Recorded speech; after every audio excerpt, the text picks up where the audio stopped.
Je pense que la plupart des questions que je reçois dans l'espace commentaire de mon compte TikTok sont à propos de la retouche. Que ce soit au niveau des retouches de base, du color grading ou même des masques, j'ai l'impression qu'il y a encore beaucoup trop de zones d'ombre. C'est pourquoi aujourd'hui, je vais te montrer mon workflow complet sur Lightroom pour passer de ça à ça. Bonjour à toutes et à tous, je m'appelle Sacha, passionné de photographie, je partage tous mes tutos et toutes mes astuces gratuitement, alors abonne-toi. La retouche, mine de rien, c'est un gros morceau. C'est pour ça que je te conseille de rester attentif durant cette vidéo. Mais pas de panique, je te mets tous les timecodes juste ici. Pour cette vidéo, on va partir de ce fichier RAW. Donc déjà, ce qu'on voit, c'est qu'il y a beaucoup trop de contraste. Ça, comment est-ce que je le remarque? Grâce déjà à la photo et surtout à l'histogramme. On voit qu'on a beaucoup de choses qui sont trop sombres et une grosse pique de bleu au niveau des hautes lumières. Donc on va arranger ça après. Le crop, il va falloir le revoir parce qu'ici on a une zone dont on n'a pas besoin et c'est à peu près tout. Commençons par le crop. Ici, je vais mettre au niveau du format à 4/5 parce que c'est le format d'Instagram. Et je pense que comme ça c'est bon. On voit que les lignes des bâtiments rejoignent à peu près les bords, donc moi ça me va. Maintenant, dans l'onglet Réglages, on va aller dans Transformation et appuyer sur Auto. Ce que ça va faire, c'est juste remettre l'image droite. Comme ça, on part sur de bonnes bases. Et maintenant, on peut commencer. Quelque chose que j'aimerais préciser, c'est que les retouches, il n'y a pas de secret. Il n'y a pas un ordre prédéfini. C'est vraiment en fonction des préférences. Vous me verrez beaucoup aller d'avant en arrière, donc passer d'un réglage à un autre, même si j'ai déjà fait, et c'est complètement normal. Il n'y a pas de workflow secret. Aujourd'hui, moi, je vous montre juste comment je fais pour retoucher mes photos et obtenir des résultats qui me plaisent. Commençons par les réglages de base. Les réglages de base, ça sert juste à avoir une photo qui est plate pour travailler plus facilement avec. Donc on va baisser les hautes lumières pour récupérer toutes les informations qui étaient perdues au niveau du bâtiment juste ici. On va aussi bien augmenter les ombres, augmenter un chouïa l'exposition par contre, comme ça on peut un peu baisser les ombres. Voilà, monter les blancs et descendre un peu les noirs. Voilà. Ici, la petite pipette, ça sert à régler la balance des blancs. Donc je vais la sélectionner et je vais prendre quelque chose qui était plus ou moins blanc. Voilà, là ça me paraît plutôt pas mal. Dans l'onglet Présence, ça sert à gérer tout ce qui va être la texture et la clarté. On me demande des fois c'est quoi la différence entre les deux. Pour moi, la clarté, ça marche mieux sur les visages humains. Par exemple, si on rajoute de la clarté à une personne âgée, ça va vraiment creuser ses rides, etc. Tandis que la texture, c'est pour récupérer des détails au niveau des vêtements. Dans tous les cas, ici, je vais baisser les deux parce que je veux vraiment rajouter ça par zone après avec les masques. Je vais baisser à environ 20 les deux. La correction de voile, je vais en rajouter un petit peu. Normalement, ce à quoi sert cet outil, c'est si vous faites des photos par exemple dans la brume ou quoi, ça va servir à récupérer plein de détails. Mais vous pouvez aussi l'utiliser à des fins créatives comme ici. Et enfin, la vibrance. La vibrance, je vais quand même assez la monter, donc vers 25 et descendre un chou la saturation. La saturation, j'aime bien la mettre environ -4. Voilà. Donc là, les réglages de base sont finis. Comme vous pouvez le voir, le but, c'est absolument pas de faire des choix créatifs ici. Vraiment, c'est d'avoir une image qui est plate. Et comme on le voit, on a quand même su récupérer beaucoup de détails dans toutes les zones, que ce soit dans les basses lumières ou dans les hautes. Et si on regarde l'histogramme, on voit qu'il est plutôt correct. On a encore un petit peu de contraste ici, mais c'est pas dramatique. Maintenant, passons à la courbe des tonalités. Elle se présente comme ça. La première chose que je fais à chaque fois, c'est de rajouter 3 points. Donc un ici, un au milieu et un juste ici. Moi, ce que j'aime bien faire, c'est monter un peu mes noirs. En gros, ce que ça va faire, c'est que ça va vraiment les délaver, les rendre un peu plus blancs. Et donc, ça donne un effet vintage que moi, j'aime beaucoup. Et je vais faire l'inverse avec les blancs, c'est que je vais un peu les descendre. Une chose pour laquelle c'est pratique, c'est que si on regarde au niveau de l'histogramme, on voit qu'ici, on a un petit trou. Parce que si les noirs ne peuvent pas être noirs, ça veut dire qu'ils ne pourront pas être trop sombres. Et pareil pour les blancs, ils ne pourront plus être cramés. Donc, c'est une bonne chose. Et ici, je pense que pour cette photo, je vais faire une petite courbe en S, classique. Là, par exemple, je suis pas encore satisfait. J'aimerais la retoucher encore un peu. Donc, ce que je peux faire, c'est juste rajouter des points entre les points que j'ai déjà mis. Et comme ça, j'ai vraiment beaucoup plus de liberté au niveau de mes choix. Et comme ça me paraît pas mal. Si j'appuie sur ce bouton-ci, je vais pouvoir voir mon image sans la courbe. Et on voit qu'on rajoute quand même beaucoup de contraste, beaucoup d'informations. Donc ça, c'est cool. Pour la courbe, on est bon. Maintenant, le mélangeur de couleurs ou alors le HSL. Le HSL, il est composé donc de 3 onglets. Teinte, saturation et luminance. Chacun ont un but qui est différent, mais je vous rappelle que cette vidéo, elle n'est pas faite pour expliquer tous les détails. Je pars du principe que vous connaissez déjà un peu Lightroom. C'est juste montrer, moi, comment je retouche mes photos. Donc ce que je fais, c'est que je les bouge un peu pour voir où est-ce que ça va influencer. Et ici, je vois direct que ça va retoucher cette partie-ci, ce toit-là. Par exemple, là, je vais la ramener plus vers le rouge. Et étant donné que quasiment toute mon image est assez orange, je vais essayer de la faire aller vers les oranges. Comme ça choque pas. Là, ici, c'est parfait. Maintenant, les oranges, je peux plus les ramener soit vers les rouges, soit vers les jaunes. Ici, je trouve que ça rend mieux en rouge, donc on va aller un peu par là. Alors les jaunes, soit je peux les ramener pareil comme les oranges vers le rouge, soit je peux plus les amener vers le vert. Et là, je trouve que c'est intéressant de faire un contraste, donc de ramener les jaunes vers le vert, parce que si on regarde bien, on voit que cette partie-ci, donc à l'arrière, elle est plus éclairée que l'avant. Parce qu'on a des petites zones de lumière qui vont donc se refléter sur les bâtiments blancs comme celui-ci et qui vont éclairer ce bâtiment-ci. C'est pour ça qu'on va le ramener plus vers le jaune verdâtre. En parlant du vert, je vais le ramener un peu vers les magentas. De toute façon, le vert, il va juste impacter ce petit arbre ici.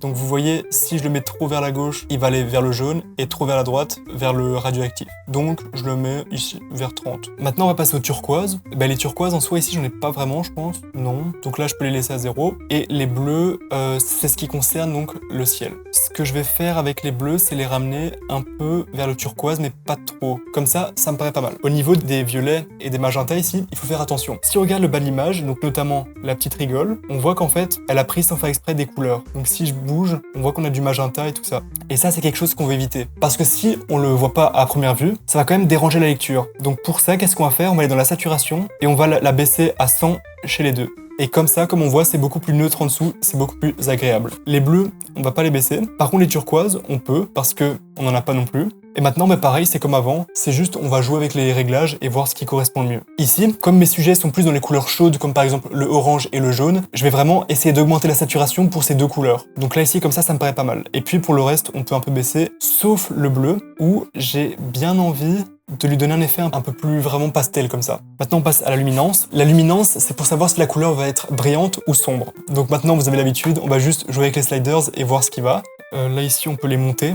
Peut-être que certains d'entre vous seront tentés de mettre les bleus à -100 pour avoir vraiment un ciel très très bleu comme ça. Sauf que c'est pas du tout naturel. Ça veut dire que si vous sortez dans la rue, vous avez aucune chance de voir un ciel comme ça. Donc, essayez de rester plus plausible vers par exemple -19. Là, on a un beau ciel qui est déjà normal parce que c'est ça le but de la retouche. C'est à part si c'est vraiment pour un but créatif un peu abstrait. Le but, c'est de rester fidèle à ce que vous avez vu sur place, à vos émotions. Donc moi ici, comme ça me paraît pas mal. Maintenant, je vais juste un peu augmenter ça et ça. Ok. Donc on a fini avec le mélange de couleurs. C'est clairement un des paramètres qui va changer le plus ta photo. Genre si je le retire là, ça a quand même rien à voir. C'est beaucoup plus orangé, un peu plus violet. C'est quand même plus agréable maintenant. Mais c'est pas fini. Le color grading, je pourrais le faire maintenant, mais moi j'ai comme habitude de le faire après le masque, donc en dernier. Donc le color grading, je le ferai à la fin. Le détail. Le détail, c'est ce qui va permettre de rajouter de la netteté à ton image. Perso, je mets toujours vers 50. Et une erreur que je vois trop souvent, c'est de laisser le masquage à 0. En gros, le masquage, c'est la zone sur laquelle va s'appliquer la netteté. Si vous prenez votre slider avec le clic gauche et qu'après vous appuyez sur Alt, vous allez voir que ça va faire cet effet-là. Donc ça va repasser les traits. Et en fait, c'est les traits de votre image. Donc si vous le mettez à 0, ça va faire toute l'image. Et plus vous le montez, plus ça va faire vraiment les bords de votre image. Et c'est ça qu'on veut. Par exemple, ici, moi, c'est parfait. 76. Ça fait juste mes bords. Comme ça, je garde un effet dreamy en ajoutant de la netteté. Donc c'est parfait. Le détail, c'est fini. Correction de l'objectif. Ça peut être aussi intéressant. Dans tous les cas, je vous conseille d'activer le profil de correction. Ce que ça va faire, c'est que ça va retirer la vignette causée par votre objectif. Et puis, vous pouvez aussi supprimer l'aberration chromatique. Qu'est-ce que c'est l'aberration chromatique? C'est ça. En gros, je sais pas si vous allez voir, mais là, on a quand même des petits bords un peu bleu, vert, mauve comme ça. Et si vous les retirez, ils vont partir, tout simplement. Là, ici, c'est pas très bien fait, mais c'est pas grave. Franchement, c'est pas quelque chose qui me dérange. C'est pas une image que je compte poster ou quoi que ce soit. Donc, je peux laisser comme ça. Le flou de l'objectif, personnellement, c'est quelque chose que je n'utilise pas parce que j'ai déjà un objectif de f1.4, ce qui est assez grand comme ouverture. Mais si vous avez un objectif qui est bloqué, par exemple, à f3.5, ça peut être une bonne option. Au niveau des effets, la vignette, j'en mets pas trop. C'est pas vraiment dans mon style.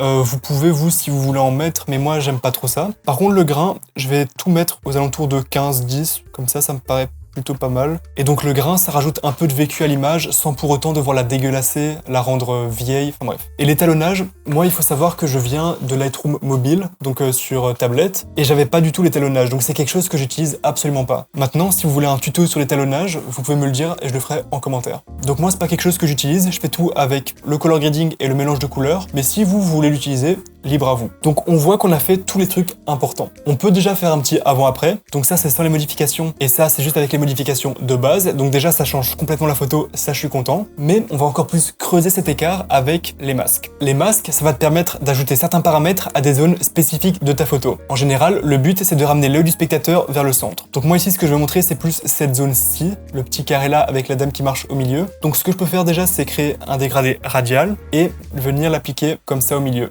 Ce que je vais faire, c'est qu'au niveau de l'exposition, je vais la mettre à 0,3, comme ça me paraît pas mal. Je vais un peu augmenter les hautes lumières et un peu augmenter les blancs. Donc là, ici, pareil, on a aussi le petit bouton avec l'œil pour voir la différence avec et sans les masques, et c'est vraiment frappant, quoi. Et comme j'ai dit tantôt, je veux rajouter de la clarté sur certaines zones, dont cette zone. C'est pour ça qu'ici, je vais remonter ma clarté. Oula, pas autant. Donc, je vais un peu remonter ma clarté, ouais, plutôt 30. et ma texture aussi. Comme ça me paraît plutôt pas mal. Peut-être le bouger un petit peu. Comme ça, c'est joli. Maintenant, ce que je vais faire, c'est que je vais faire 3 masques linéaires, donc du bas vers le haut, de gauche à droite et de droite à gauche, pour, encore une fois, recentrer le regard vers le milieu de mon image. Donc je pense que là, ici, je vais le faire en accéléré parce que franchement, c'est pas très intéressant.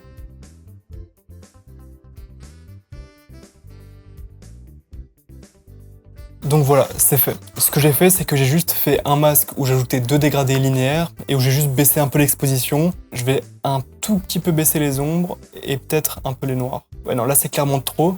Je vais mettre les noirs à -3. Mon PC il bug à mort, c'est horrible. Là ici je vais mettre à -6. Je vais mettre à -0,25. Voilà, comme ça me paraît pas mal. Donc déjà on peut voir que avec et sans les masques c'est complètement différent. Donc là ici c'est sans masque et maintenant avec les masques. Quand même, ça change tout, ça ramène beaucoup de lumière vers le centre de l'image, donc ça c'est cool. Petite chose que moi j'aime beaucoup faire, c'est recréer des lumières. Donc pour ça, on va prendre un dégradé radial et on va le mettre ici. Pourquoi est-ce que je le mets là? Parce que je vais donner l'illusion que le soleil sort de la petite ruelle qui est ici. Notamment parce qu'on voit ici que déjà il y a un petit trait de lumière et surtout via l'ombre des bâtiments, on sait que le soleil est de ce côté-là. Donc je vais le mettre un petit peu comme ça. Ok, maintenant je vais juste un peu augmenter l'exposition. Ouais, comme ça me paraît pas mal. Je vais rajouter un petit peu de haute lumière et un petit peu de blanc. Maintenant, je vais mettre de la température parce que le soleil, c'est forcément une couleur assez chaude. Et enfin, je vais baisser la clarté juste ici. Je vais mettre à peu près à -30. Mais là, c'est pas assez réaliste parce qu'on voit que cette partie-là, elle est fort éclairée, étant donné que mon masque y est. Donc ce que je vais faire, c'est que je vais appuyer sur le bouton soustraire. Je vais choisir le pinceau. Et je vais passer sur tout ce que je veux retirer de mon masque. Donc en somme ici c'est la partie où il n'est pas censé y avoir de soleil. Pour vérifier que tout est bien, on peut juste cliquer sur le masque, ça va le montrer en rouge. Là il reste une petite partie, je vais la refaire. Et maintenant là c'est juste bien. Donc ça c'est avec masque et ça c'est sans masque, donc ça fait quand même une sacrée différence. Mais c'est pas fini parce qu'on passe à la dernière étape, le color grading. Mais avant de passer au color grading, n'hésite pas à t'abonner et à liker cette vidéo si elle t'aide. Bref, on est reparti. Alors, le color grading, ça va être ces 3 roues. Et en gros, c'est pour ajouter de la couleur dans différentes zones de lumière. Donc on a les ombres, on a aussi les tons moyens et surtout les hautes lumières. La première chose que j'aime faire, moi, c'est aller dans l'onglet global, donc où ça va retoucher toute la photo, pour mettre une teinte que j'aime bien. Donc pour cette photo, forcément, je pense qu'on va aller plus vers quelque chose d'assez chaud et qui tire vers le orange. Comme ça me paraît pas mal. Sauf que à cause de cette teinte orange, on a trop de brun sur les côtés. Pour pallier à ça, je vais aller dans les ombres et je vais juste rajouter du bleu. Pourquoi le bleu? Parce qu'en fait, c'est la couleur qui est à l'inverse du orange. C'est une couleur qui est complémentaire. Et donc en général, ça va bien se marier. Hop, je vais baisser un peu la luminance pour ajouter du contraste. Et comme ça me paraît plutôt pas mal. Maintenant, dans les tons moyens, on pourrait encore un petit peu ajouter de jaune un peu plus verdâtre et augmenter la luminance. Et enfin, dans les hautes lumières, je trouve qu'on a un peu perdu notre beau ciel bleu que j'aimais tant. Donc on va remettre du bleu plus turquoise. Et voilà, ça rend vraiment super bien. Et là, la luminance, je vais pas toucher. Globalement, on a fini. Donc je vais vous montrer quand même un avant-après. Donc ça, c'était la photo qui était non retouchée. Et maintenant, elle ressemble à ça. Franchement, je suis assez content. J'aime beaucoup les couleurs et l'ambiance que ça retranscrit. Donc franchement, n'hésite pas à me dire ce que t'en penses en commentaire et dis-moi aussi si tu veux une partie 2. Merci beaucoup d'avoir suivi cette vidéo, j'espère qu'elle t'a aidé. Si c'est le cas, pense à t'abonner et à la liker. Et si tu débutes en photo, je te conseille cette vidéo. En attendant, je te dis à plus pour une prochaine vidéo.